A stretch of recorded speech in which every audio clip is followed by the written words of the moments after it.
राष्ट्रीय आय एवं योग्यता आधारित परीक्षा की तैयारी कर रहे सभी बच्चों का इस वीडियो में बहुत बहुत स्वागत है। साथ ही साथ अन्य परीक्षाओं की तैयारी कर रहे विद्यार्थियों का भी इस वीडियो में बहुत स्वागत है। आज जो प्रैक्टिस सेट लेकर के हम आए हैं ये है प्रैक्टिस सेट नंबर 2 और इसमें है सामाजिक अध्ययन के अति महत्वपूर्ण प्रश्न, जो कि 30 प्रश्न इसमें लिए गए हैं, जो कि आने वाली परीक्षाओं की दृष्टिकोण से आपके लिए हेल्पफुल साबित हो सकते हैं। तो आइए वीडियो को स्टार्ट करते हैं। आज का जो पहला क्वेश्चन है वो है, जिस काल का कोई भी लिखित विवरण उपलब्ध नहीं हो सका है उसे क्या कहा जाता है। अर्थात जिस काल में कोई भी लिखित विवरण उपलब्ध नहीं हो पाया उसको क्या कहा जाता है। पहला ऑप्शन है प्रागैतिहासिक काल, दूसरा ऑप्शन है आद्य ऐतिहासिक काल और तीसरा ऑप्शन है पुरा पाषाण काल और चौथा ऑप्शन है ऐतिहासिक काल। तो इसमें जो पहला ऑप्शन है ये बिल्कुल करेक्ट हो जाएगा। प्रागैतिहासिक काल को ही प्रागैतिहासिक काल में कोई भी लिखित प्रमाण उपलब्ध नहीं हो पाया है। अर्थात ऐसे कह सकते हैं कि प्रागैतिहासिक काल में कोई भी प्रमाण ऐसा उपलब्ध नहीं था जिससे इतिहास की जानकारी प्राप्त हो सके। दूसरी बात करते हैं आद्य ऐतिहासिक काल की, तो इसमें कुछ लिखित सामग्री तो प्राप्त हुई है लेकिन इसमें कोई भी सामग्री को पढ़ा नहीं जा सका। और जबकि ऐतिहासिक काल की अगर हम बात करें तो इसमें ऐतिहासिक जो भी सामग्री प्राप्त हुई है उसको पढ़ा भी गया है। इस प्रकार से इस प्रश्न का जो सही उत्तर होगा पहला ऑप्शन बिल्कुल सही होगा। बात करते हैं पुरा पाषाण काल की, तो पुरा पाषाण काल में आग की खोज हो गई थी। नेक्स्ट क्वेश्चन है, आदि मानव ने सर्वप्रथम किस पशु को पालतू पशु बनाया। यानी कि मानव के द्वारा सबसे पहले किस पशु को पालतू बनाया गया है। पहला ऑप्शन है बैल, दूसरा है कुत्ता, तीसरा ऑप्शन है गाय और चौथा ऑप्शन है हाथी। तो इसका जो सही आंसर हो जाएगा ऑप्शन नंबर बी सही हो जाएगा। कुत्ता को सबसे पहले पालतू पशु बनाया गया। अगला क्वेश्चन है, मानव ने आग का प्रयोग किस कार्य में प्रारंभ किया। तो यहाँ पर आग के प्रयोग की बात की जा रही है और ये भी कहा जा रहा है कि आग का जो प्रयोग है ये कब प्रारंभ किया गया है। तो पहला ऑप्शन है मध्य पाषाण काल, दूसरा है नव पाषाण काल, तीसरा है ताम्र पाषाण काल और चौथा है कांस्य काल। तो आग का जो प्रयोग प्रारंभ किया गया वो नव पाषाण काल में प्रारंभ किया गया, जबकि आग की खोज जो है वो पूरा पाषाण काल में हुई थी। इस प्रकार से इसका जो आंसर है वो बी सही हो जाएगा। अगला क्वेश्चन है, मानव के द्वारा सर्वप्रथम किस धातु का प्रयोग किया गया। सबसे पहले मानव ने किस धातु का प्रयोग किया था। पहला ऑप्शन है लोहा, दूसरा चांदी, तीसरा है तांबा और चौथा ऑप्शन है पीतल। तो इसका जो सही आंसर हो जाएगा क्वेश्चन नंबर 4 का वो है सी ऑप्शन सही होगा, तांबा। मनुष्य के द्वारा सबसे पहले तांबे का प्रयोग किया गया, जबकि पीतल जो है होती है ये तांबा और जस्ता को मिलाने से बनती है। नेक्स्ट क्वेश्चन है, प्रागैतिहासिक काल के अंतर्गत किन संस्कृतियों को रखा जाता है। अर्थात प्रागैतिहासिक काल के अंतर्गत जिन संस्कृतियों को रखा जाता है उनमें से ऑप्शन 4 दिए गए हैं। पहला है कांस्य संस्कृति, दूसरा है ताम्र संस्कृति, तीसरा है पाषाण संस्कृति और चौथा है लौह संस्कृति। तो क्वेश्चन नंबर 5 का जो सही आंसर हो जाएगा ऑप्शन नंबर सी सही हो जाएगा। प्रागैतिहासिक काल के अंतर्गत पाषाण संस्कृति को रखा जाता है। अगला क्वेश्चन है, मानव के द्वारा उपयोग में लाई गई पहली फसल कौन सी थी।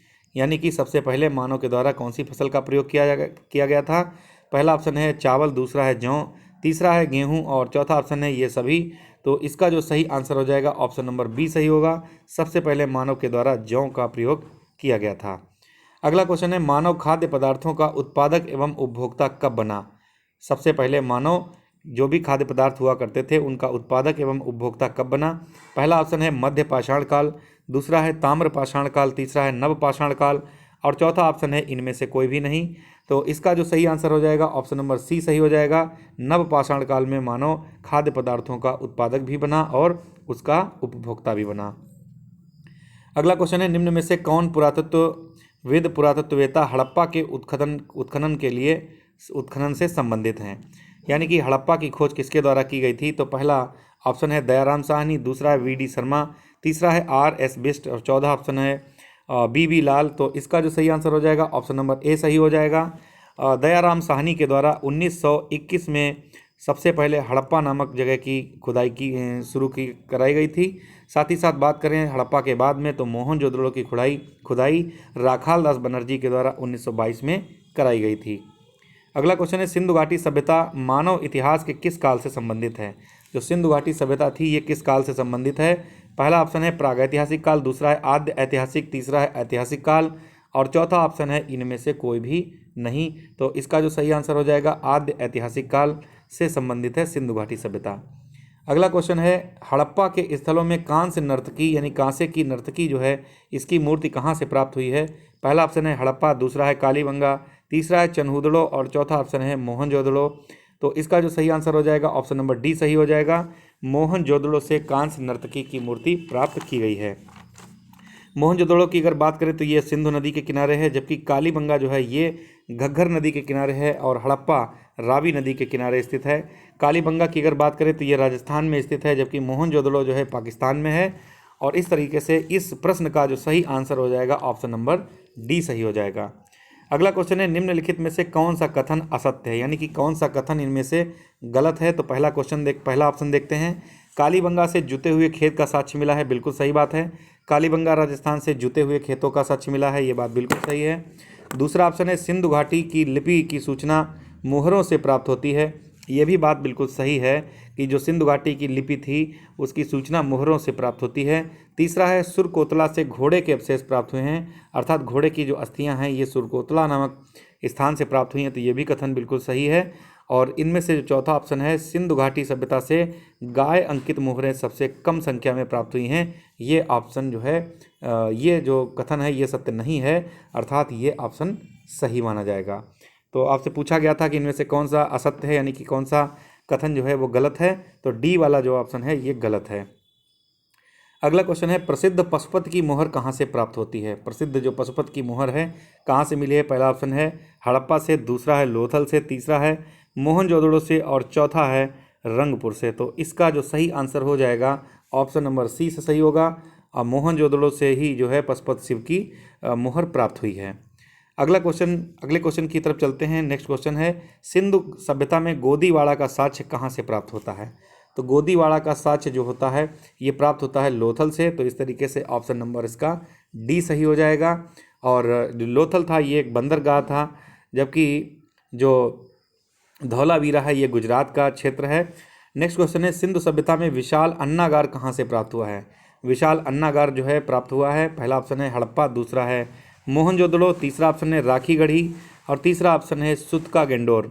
तो इसका जो सही आंसर हो जाएगा, विशाल जो अन्नागार है ये ऑप्शन नंबर बी से प्राप्त हुआ, यानी कि मोहनजोदड़ो से प्राप्त हुआ है।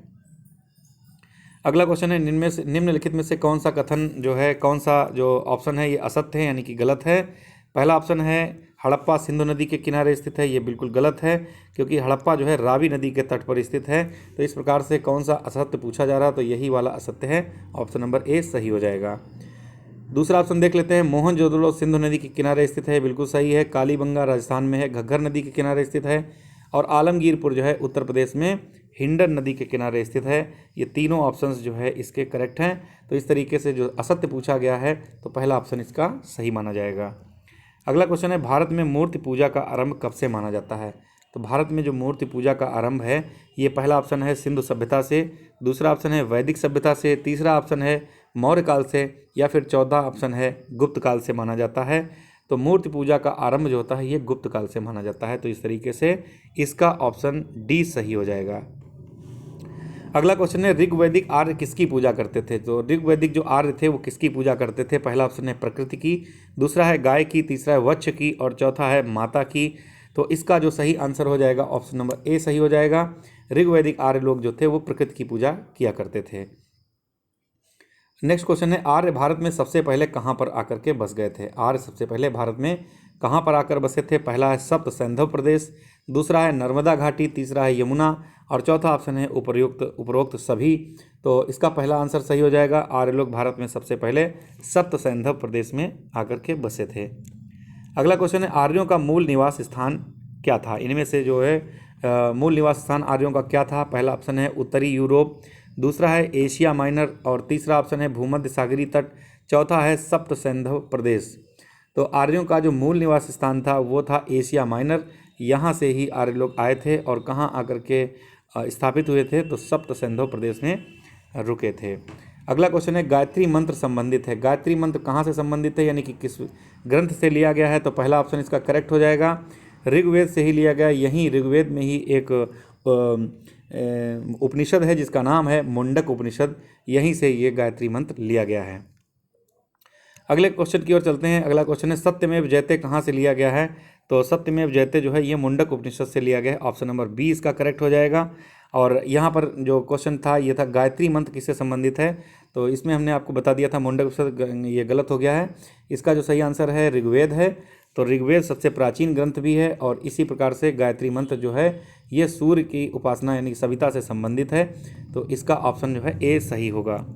नेक्स्ट क्वेश्चन था सत्यमेव जयते कहाँ से लिया गया है, तो ये उक्ति जो है ये ली गई है मुंडक उपनिषद से और ये मुंडक उपनिषद ऋग्वेद में है। नेक्स्ट क्वेश्चन है ऋग्वेद का नवा मंडल जो है निम्न में से किसको समर्पित सूक्तों का संग्रह है, तो पहला ऑप्शन है सोम, दूसरा है अग्नि, तीसरा है वरुण और चौथा ऑप्शन है इंद्र। तो ऋग्वेद का जो नवा मंडल है ये संबंधित है सोम से, तो पहला ऑप्शन इसका बिल्कुल सही हो जाएगा। आगे चलते हैं। नेक्स्ट क्वेश्चन है निम्न में से प्राचीनतम वेद कौन सा है, तो 4 ऑप्शंस दिए गए हैं। पहला है ऋग्वेद, दूसरा है सामवेद, तीसरा है यजुर्वेद और चौथा ऑप्शन है अथर्ववेद। तो सबसे प्राचीनतम जो वेद है उसका नाम है ऋग्वेद, तो पहला ऑप्शन बिल्कुल सही हो जाएगा। यजुर्वेद की अगर हम बात करें तो यजुर्वेद जो है गद्य और पद्य दोनों शैलियों में ये लिखा गया है यजुर्वेद। और सामवेद की अगर बात करें तो सामवेद जो है संगीत गायन से संबंधित वेद है, जबकि अंतिम वेद का नाम है अथर्ववेद। अगला क्वेश्चन है उत्तर वैदिक काल में इंद्र का स्थान किस देवता को मिला था, तो इंद्र का जो स्थान था वो किस देवता को मिला था।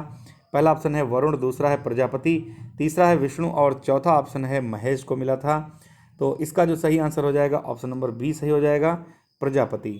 तो इंद्र का स्थान जो था वो प्रजापति को मिला था। अगला क्वेश्चन है निम्न में से कौन सा कथन असत्य है, यानी कि कौन सा कथन जो है वो गलत है। पहला ऑप्शन है उत्तर वैदिक काल तक समाज स्पष्ट रूप से 4 वर्णों में विभाजित हो गया था, तो ये बात तो बिल्कुल सही है। उत्तर वैदिक काल तक जो समाज था 4 वर्णों में मुख्य रूप से ब्राह्मण, क्षत्रिय, वैश्य और शूद्र इन 4 के रूप में विभाजित हो गया था, तो ये कथन सत्य है। और आपसे पूछा गया है असत्य। अगले 3 कथन देख लेते हैं। ऑप्शन नंबर बी है उत्तर वैदिक काल में गोत्र प्रथा का प्रचलन शुरू हो गया था। तो जो गोत्र प्रथा है ये इसका जो शुरुआत है ये उत्तर वैदिक काल में हुई थी, ये भी बात सही है। और तीसरे ऑप्शन की तरफ चलते हैं। उत्तर वैदिक काल में स्त्रियों को सभा में प्रवेश की अनुमति थी, जबकि ऋग्वैदिक काल में ऐसा नहीं था। तो इस तरीके से यही ऑप्शन ऐसा है जो कि गलत है। तो ऑप्शन में आपसे पूछा गया था कि कौन सा गलत है, तो ये इसका ऑप्शन नंबर सी सही हो जाएगा, यानी कि उत्तर वैदिक काल में स्त्रियों को सभा में प्रवेश करने की अनुमति थी, जबकि ऋग्वैदिक काल में ऐसा नहीं था। ये बात गलत है, आपसे गलत पूछा गया है, तो ऑप्शन नंबर सी करेक्ट हो जाएगा। और चौथा ऑप्शन है भारत में लोहे का पहला जो साक्ष्य है ये उत्तर प्रदेश के एटा जिले के अंतरजी खेड़ा यानी 800 ईसा पूर्व को मिला है, तो ये भी कथन बिल्कुल सत्य है। अगले क्वेश्चन की तरफ चलते हैं। निम्न में से असत्य को चुनिए, कौन सा इनमें से गलत है, तो इसको चुनना है। पहला है इधर है प्राचीन नदियों के नाम हैं, दूसरी तरफ आधुनिक नाम है, तो वितस्ता इसका नाम झेलम है, ये सत्य है। दूसरा है परुष्णी, इसका नाम रावी है, ये भी सही है। शतुद्र इसका नाम स्वात नहीं है बल्कि इसका नाम सतलज है। इस तरीके से ये ऑप्शन जो है ये सही हो जाएगा, तो इसका ऑप्शन नंबर सी सही हो जाएगा। विपाशा का नाम व्यास है, ये भी सही है।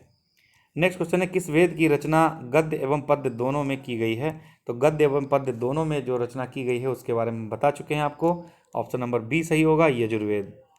नेक्स्ट क्वेश्चन है निम्नलिखित में से कौन सा सुमेलित नहीं है, कौन सा गलत पूछा गया है इनमें से है, तो पहला ऑप्शन है कुरु, इसकी राजधानी इंद्रप्रस्थ। दूसरा ऑप्शन है चेद, इसकी राजधानी पोटली। तीसरा ऑप्शन है मगध, इसकी राजधानी गिरिव्रज और चौथा ऑप्शन है मल्ल, इसकी राजधानी कुशावती। तो इसका जो सही आंसर हो जाएगा ऑप्शन नंबर बी करेक्ट होगा, यानी कि चेद की राजधानी जो है वो पोटली नहीं थी, बल्कि बाकी सारे ऑप्शंस बिल्कुल सही हैं। अगला क्वेश्चन है पाटलिपुत्र नगर का संस्थापक कौन था, इसको हम लोग पाटलिपुत्र के नाम से जान रहे हैं, इसी का वर्तमान नाम पटना है और इस नगर का जो संस्थापक था उसका नाम था उदयन। तो ऑप्शन नंबर सी इसका करेक्ट हो जाएगा। नेक्स्ट क्वेश्चन और आज का अंतिम क्वेश्चन है सिकंदर के समय मगध पर शासन किसका था। जब भारत में सिकंदर के द्वारा आक्रमण किया गया तो उस समय मगध पर किसका शासन था।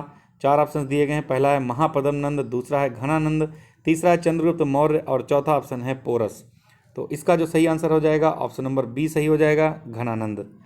तो आज का वीडियो आपको कैसा लगा प्लीज़ आप लोग कमेंट बॉक्स में ज़रूर बताइएगा और जल्द ही हम इसका नेक्स्ट पार्ट अपलोड करेंगे। तो मिलते हैं जल्द ही, तब तक के लिए नमस्कार, thank you all of you.